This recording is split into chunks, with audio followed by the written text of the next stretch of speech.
ያልገባኝ ነገርና ሐሳብ ልሰጥ ፈልገው ማለት ነው። እዚህ እየሰማኝ ነው? አይ ይሰማል። እና ለሌላ የፈለኩት ነገር ምንድነው? እዚህ አሁን ጂኒዎች ሙስሊም ሆኑ የሚለው ነገር እሺ እንዳለ ይሁን። አንድ ነገር ግን እንደ ጥያቄ ነገር የሆነብኝ ነገር ምንድነው? እያንዳንዱ ሙስሊም አንድ ወንድም ጂኒና አንድ እህት አለው የሚል አለ አይደለም እንዴ? ወንድምና እህት አለው ማለት ነው። ይሄ ከሆነ እነዚህ ወንድምና እህቶች የምንላቸው ተያይተው ያውቃሉ ወይ? ይሄን ነገር እንድትሰጠኝ ፈልጌ ነው። ሊያውቋቸው ይችላል። እንደዚሁ አለኝ የሚለው ብቻ መጽሐፍቱ ወይ ቁርአኑ ብቻ ስለተናገረ ነው የምናደርገውስ ነውስ? እነዚህን አይቶ የሚያክሰው አለ ወይ ነው? ወይም አሁን ለምሳሌ ካለ በሙስሊም ወደር በክርስቲያን ደረጃ ይኖራል ብዬ አላስብም። አይኖርም። ይሄ ነገር ከሆነ ይሄ ነገር አሉ ወይ አንተ ወንድምና እህት አለ አንተ አይታቸው ታውቃለህ ወይ ነው? እና እነሱስ አንተን እንዴት ሊያገለግሉ ይችላሉ? ሐሳቤ ተረዳኝ? ችግር የለም መለስልህ። ጨርስና ሐሳብህን መልስልህ። እና ይሄንን ነገር እንዴት ይታያል ልፈልጌ ነው።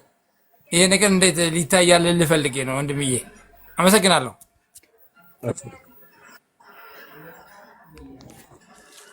እሺ ባጭሩ ስለማየት ከሆነ ጥያቄ አንድን ነገር ለማመን የግዴታ ማየት መስፈርት አይደለም። ማየት መስፈርት ነው ብለህ የምታመን ከሆነ በሱ ላይ እናወራለን። አምላክ በነቢያት በኩል ጅን ማለት ረቂቅ የሆኑ ፍጡር ናቸው። ከእሳት የተፈጠሩ ፍጡር ናቸው። የማናያቸው ናቸው። በግልጽ አላህ ሲናገር ኢነሁ የራኩም ሁወ ወቀቢሉሁ ሚን ሐይሱ ላ ተረውነሁም ይላል። እናንተ በማታዩባቸው ስፍራ ሆነው እነርሱ ያዩአችኋል ብሎ ተናግሯል። ያ ነው። ለነቢያቶች ግን አንዳንዴ ይገለጣሉ፣ ከፊታቸው ይገለጣሉ። እነዚያ ነቢያቶች ያዩአቸዋል። አላህ ስብሐነሁ ወተዓላ ይህን ያደርጋል። አይደለም ጅንን መልአክን እንዲያዩ ያደርጋቸዋል። ለነቢያቶች መልአክ ረቂቅ ናቸው፣ አናያቸውም። ነገር ግን እንዲያያቸው ያደርጋል አላህ ስብሐነሁ ወተዓላ። ታዲያ ነቢዩ ሙሐመድ ሰለላሁ ዐለይሂ ወሰለም መልአክንም ጅኖችንም አይተዋቸዋል። ገብቷቸዋል። ነቢያችን ሰለላሁ ዐለይሂ ወሰለም ከሃዲ የሆነው የጅን አይነት ወይንም ያ ሰይጣን አይተውታል። ከፊታቸው ሁሉ ተገልጦላቸዋል። ታዲያ ምን ተከሰተ የሚለው ልንገራችሁ። መጀመሪያ ገብርኤልን አይተውታል። ነብዩ ሰለላሁ ዐለይሂ ወሰለም ሚካኤልን አይተውታል።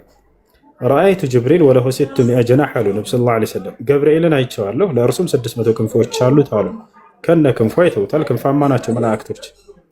ልክ እንዲሁ ነብዩ ሰለላሁ ዐለይሂ ወሰለም ወደ ጂኒ ላይ የፈለኩት መልአኩ ይገለጣል እርግጠኛ ነኝ።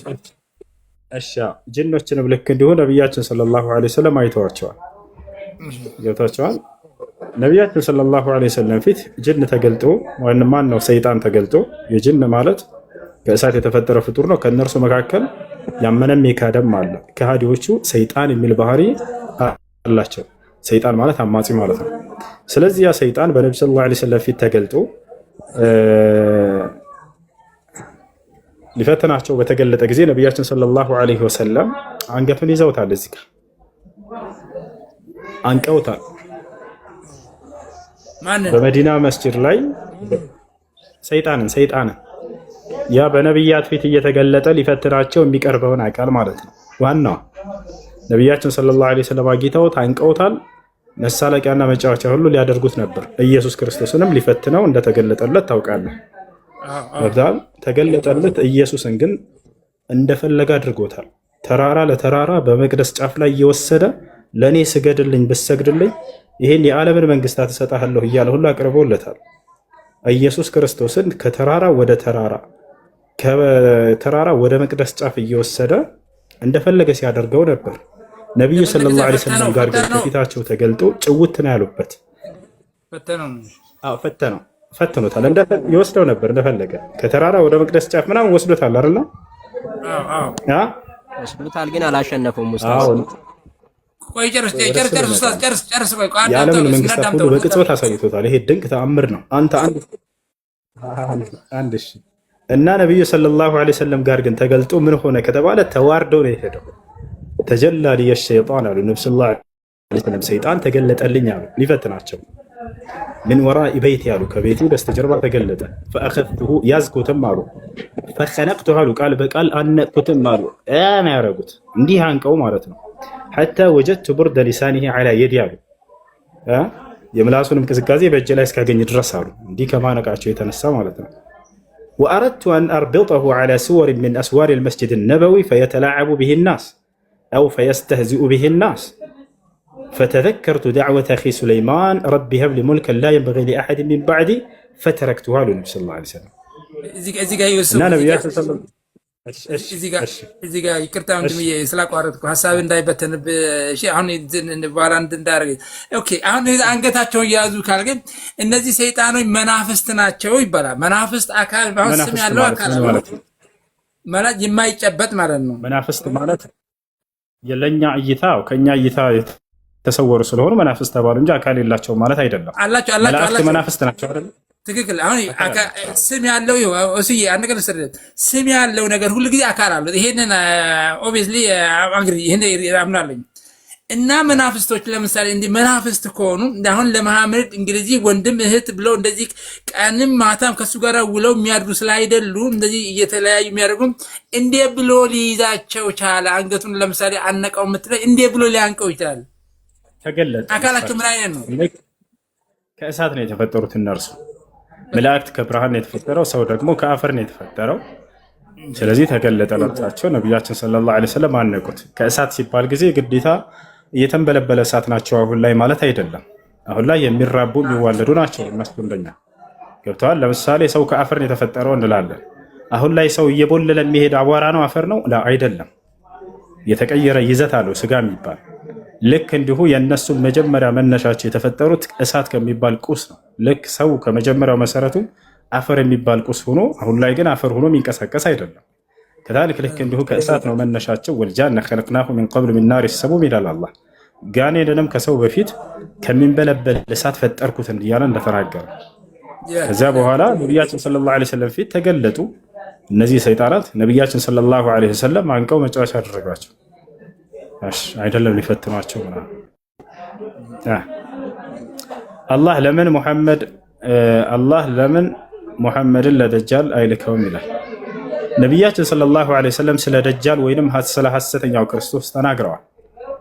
ትንቢቱን እየተናገሩ እያለ ለምንድን ነው ነቢ ሰለላሁ ዐለይሂ ወሰለም እንዲገሉት ያልሆነው? እርሳቸው ቢገለጥ ደጃል አሁን ቢመጣ እኔ ይበቃቸው ነበር ብለው ቃል በቃል ተናግረዋል።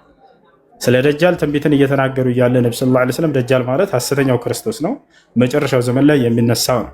አይሁዶች እየጠበቁት ያለ ክርስቶስ አለ። የድንግል ማርያም ልጅ ክርስቶስን አንቀበልም ብለው ክደው፣ ትክክለኛው ክርስቶስ ግን እሱ ነበረ። ስለዚህ እየጠበቁ ነው አሁን እያሉ ያሉት ሐሰተኛው ክርስቶስ ወይንም ደጃል ማለት ሐሰተኛ ሐሳዊ ማለት ነው። አልመሲሑ ደጃል ይባላል። ሐሳዊ ክርስቶስ ወይንም ሐሰተኛው ክርስቶስ ማለት ነው። እሱ አይሁዶች እየጠበቁት ያለ ችግር የለው ትቀጥላለህ። ታዲያ ነቢያችን ሰለላሁ ዐለይሂ ወሰለም እንዲገሉት ያልተደረገው ለምንድን ነው ከተባለ በመጀመሪያ ነቢያችን ሰለላሁ ዐለይሂ ወሰለም ለእርሱ አቅም አጥተው አይደለም፣ አሁን ላይ ስለማይነሳ ነው። በእርሳቸው ዘመን ቢገለጥ ኑሮ ብለው ተናግረዋል ነቢ ሰለላሁ ዐለይሂ ወሰለም። ለው ኸረጀ ወአነ በይነ አዝሁሪኩም ለከፈይቱኩም ዐንሁ አሉ። እኔ በመካከላችሁ እያለሁኝ እርሱ አሁን ቢነሳ ኑሮ እኔ በቃችሁ ነበር ለእርሱ ብለውናል። አላሁ አክበር። ታዲያ ማን ነው እንዲገለው የሚሆነው? ዒሳ ዓለይሂ ሰላም ነው። እውነተኛው ክርስቶስ ሐሰተኛውን ክርስቶስ መግደል ያለበት እሱ ስለሆነ ነው። ተፈስቷል። ስለዚህ ሐሰተኛው ክርስቶስ በሚመጣ ጊዜ የዘመኑ ፍጻሜ ከመድረሱ በፊት ማናቸው የሚቀበሉት? ይዛነ ገና እንደመጣ አይሁዶች ናቸው የሚቀበሉት። አይሁዶች እስከዛ ዘመን ድረስ ክርስቶስ ይመጣልናል ብለው በተስፋ ይጠብቃሉ ብለዋል ነብዩ ሰለላሁ ዐለይሂ ወሰለም። ነገር ግን እውነተኛውን ክርስቶስ ሳይቀበሉት አልፏል። ገብታችኋል አይደል? የዛኔ በሚመጣ ጊዜ ለእኛ ቃል የተገባው ክርስቶስ እሱ ነው ይላሉ። የዛኔ ልክ አይሁዶች ተቀብለውት እርሱን እየተከተሉ እያለ ምድርን በጥፋት እያሰሷት እያለ በዚያን ጊዜ ነው በመላእክት ታጅቦ ከሰማይ እውነተኛው ክርስቶስ ዒሳ ዓለይሂ ሰላም ወይም ኢየሱስ ይወርዳል። ነቢያችን ሰለላሁ ዐለይሂ ወሰለም ተናገሩ። ይወታቸዋል። በመላእክት ታጅቦ ከሰማይ የማርያም ልጅ ሲወርድ ታዩታላችሁ ብሎ ተናገሩ። ከዚያ በኋላ ይመጣል በምድር ላይ አማኞች የዛኔ እርሱን ይከተላሉ። እርሱም በቁርአንና ሐዲስን መሰረት አድርጎ ይከተላል፣ ህዝቦችንም በዚያ ይመራል። ከዚያ ሐሰተኛው ክርስቶስ እና ይሁዲዎች ጋር ይገናኛሉ። ኃይለኛ ጦርነት ይሆናል በመካከላቸው። አስገባው። የዛኔ የሐሰተኛው ክርስቶስ ፍጻሜ ይሆናል። እውነተኛው ክርስቶስ ዒሳ ዓለይሂ ሰላም ይገድለዋል። ዒሳ ዓለይሂ ሰላም ይገድለዋል፣ እሱ ያጠፋዋል። ያ ነው ታሪኩ። ረዘም ይላል። ማን ነው ትንቢቱ ረዘም ይላል። አንተ ጥያቄያቸውን እናስተናግዳቸው። ኡስታዝ አሁን እኮ የእንትን ከዚህ የሰይጣኑን እኮ እያልኩ ነው። የሰይጣኑ ያልኩ አሁን እነሱ አሁን ቅድም አንድ የሰጠኝ ነገርም አለ ይዋለዳሉ። እነዚህ ለምሳሌ መጽሐፍ ቅዱስ ላይ እንደሚለው 1/3 ያመፀው ነው የተበተነው ነው ወደ ምድር የወረደው ይላል። እነዛ የወረዱት ናቸው ሳም ወደ እስልምና የገቡ ብለህ የምትሰጠውስ እነዚህ የትኞቹ መልአኮች ናቸው? እነዚህ መልአኮች የትኞቹ ናቸው አሁን የገቡት? ጅን መልአክ አይደለም ወገናችን። ጅን ጋኔን የወደቀ መልአክ ነው ብለው ያስተማሯችሁ ውሸት ነው። ጋኔን ከምን እንደተፈጠረ ማን እንደፈጠራቸው ምን አልተገለጸም መጽሐፍ ቅዱስ ላይ። ጋኔን ከምንድን ነው የተፈጠሩት? ከምንድን ነው ይላል መጽሐፍ ቅዱስ። ጋኔን ከምንድን ነው የተፈጠሩት? የእሳት ነበልባል ናቸው ብቻ ነው የሚለው። የእሳት ነበልባል ናቸው ነው የሚለው። እሺ ከምን እንደተፈጠሩ የተገለጸበት መጽሐፍ ቅዱስ ጥቅስ ካለ ስተኝ እስኪ። ጋኔን ከዚህ ነገር ተፈጠረ የሚልበት ያለበት ጥቅስ ጋኔን ሳይሆን የዚህ ከመላእክት አንዱ ነገር እንደ መላእክት እንደሆነ ነው እንጂ ለብቻው ጋኔን ለብቻ መላእክት ለብቻ አይደል። ሁለቱም ግን መላእክት። ስለዚህ ጋኔን ከዚህ ነገር ተፈጠረ የተባለበት መጽሐፍ ቅዱስ ላይ የለም። መላእክት ናቸው የወደቁት ከሰማይ መላእክት ናቸው አልኩ እኮ። በጣም ጥሩ። እንደሱ ከሆነ ጋኔን ከሰማይ የወደቀ መላእክት ነው የሚል ጥቅስ ስተኝ እስኪ መጽሐፍ ቅዱስ ራእይ ላይ ሚካኤልና ከሳጥናኤል ጋር ውጊያ ያደረጉ የሚደለም እዚህ ምንድን ነው ትንቢተ ዳንኤል ላይ ነው ምናምን። ጋኔን ከሰማይ የወደቁ መላእክት ናቸው የሚለው አንስተን ከሰማይ አይሆንም፣ ችግር ነው። ከየት የሚሆን ከፈለገ ከሰማይ ከየት የሚሆን ጋኔን የወደቁ መላእኮች ናቸው የሚል ትምህርት አላቸው። ገብታችሁ አለ አይደል? ጋኔን እንደሱ የሚለው የቱ ጋር ነው ያለው ጥቅስ? አሁን እንዴ ብዬ ላውጣላ እንዴ ራሳው እንጂ እንዳለ እርግጠኛ ነኝ። የለም እንደሱ የሚል የለም። ዝም ብለን የነገሯቸው ጋኔን ከምን እንደተፈጠረ መጽሐፍ ቅዱስ ላይ ስላልተገለጸ ይሄ ነገር ማስረጃ ስለሌለው የግዴታ ወደ መልአክ አስጠግተው የወደቀው መልአክ ናቸው በቃ ብለው ዝም ብለው አሳምኗቸው። የለም መጽሐፍ ቅዱስ ላይ እንደዛ ነው። ጋኔን ችግር የለውም። ጋኔን ከምን እንደተፈጠረ መልአክ ከምን እንደተፈጠረ ሰው ከምን እንደተፈጠረ ግልጽ አድርጎ ያስቀመጠው ኢስላም ነው። አላህ በቁርአን ላይ ስለ ጋኔን አፈጣጠር ሲናገር ወልጃነ ኸለቅናሁ ሚን ቀብል ሚን ናሪ ሰሙም ይላል። ጋኔንንም ከእሳት ፈጠርኩት ይላል ቃል በቃል። ነቢያችን ሰለላሁ ዐለይሂ ወሰለም ሐዲስ ላይ ሲናገሩ ኸለቀ አላሁ አልመላኢከተ ሚን ኑር ወኸለቀ አልጃነ ሚን ማርጅ ሚን ናር ወኸለቀ አደም ሚማ ወሲፈ ለኩም አይ ሚነ ቱራብ ብለዋል። አላህ መላእክቶችን ከብርሃን ፈጠራቸው፣ ጋኔንን ደግሞ ከእሳት ፈጠረው ብለው ተናግረዋል። ሰውን ደግሞ ከአፈር ፈጠረው። ስለዚህ ጋኔን ከዚህ ነገር ተፈጥሯል የሚል መጽሐፍ ቅዱስ ላይ ከኦሪት ዘፍጥረት እስከ ራእይ ድረስ የለም፣ አልተገለጸም። ጋኔን የሚባል